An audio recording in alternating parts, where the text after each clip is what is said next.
అలానే మిసెస్‌రావు. పెళ్ళికి వాయు వరుసను చూస్తారు. గోత్రాలు చూస్తారు. అటు 6 తరాలని, ఇటు 6 తరాలని, ఇటు 7 తరాలని, అటు 6 తరాలని అని చెప్పి రకరకాలుగా చెప్తూ ఉంటారు. కానీ ఇప్పుడు అవేమీ లేవు. వాయు వరుసలు కూడా లేవు. అత్త అల్లుడిని పెళ్లి చేసేసుకుంది. ఇది ఎక్కడ జరిగిందో తెలుసా? ఉత్తరప్రదేశ్‌లో యోగి ఆదిత్యనాథ్ ఇలాకాలో జరిగింది. కూతురికి పెళ్లి చేసింది. వాళ్ళు కాపురం చేసుకుంటున్నటువంటి క్రమంలో అల్లుడిని ఆకర్షించింది అత్త. అల్లుడితోటి లేచిపోయింది. దాదాపు 2, 3 సార్లు అలానే లేచిపోతే మళ్ళా తీసుకొచ్చి పెద్దలు సర్ది చెప్పేటువంటి ప్రయత్నం చేశారు. అయినప్పటికీ ఆవిడలో మార్పు రాలేదు. దాంతో కూతురు దూరంగా ఉండటం మొదలుపెట్టింది. దీంతో అత్త పెళ్లి చేసుకొని అల్లుడితోటి కాపురం మొదలుపెట్టింది. సరే, ఇంతటితోటి బాగానే ఉంది. అల్లుడు ఏం చేశాడు? ఆ పెళ్లి చేసుకున్నటువంటి పత్రాన్ని సోషల్ మీడియాలో పెట్టారు, ఫోకస్ చేశాడు. దీంతో అత్త అల్లుళ్ళ పెళ్లి వ్యవహారం ఇప్పుడు ఉత్తరప్రదేశ్లో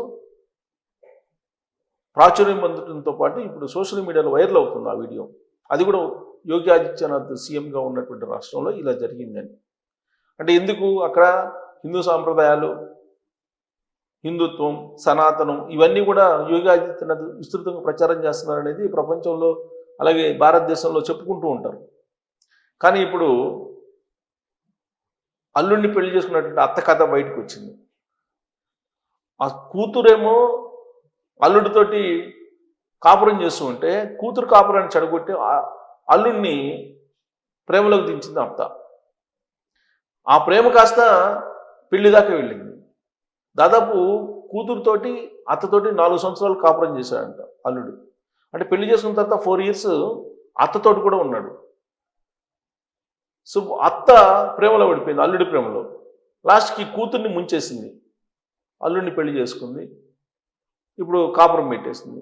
ఇదేంటి అని అడిగితే అక్కడున్నటువంటి పెద్దలకి నాకు నచ్చాడు, నేను పెళ్లి చేసుకున్నాను అని చెప్తుందంట. ఇది ఉత్తరప్రదేశ్లో జరిగినటువంటి సంఘటన. మరి ఇలాంటి సంఘటనలు చూసినప్పుడు మీకు ఈ హిందూ ధర్మం, సనాతన ధర్మం చెప్పేటువంటి రాష్ట్రాలు, ఆ రాష్ట్రాల ముఖ్యమంత్రులు ఉన్నటువంటి దగ్గర జరుగుతుందంటే ఏమనిపిస్తుంది? దీని మీద మీరు కామెంట్ చేసి. Thank you.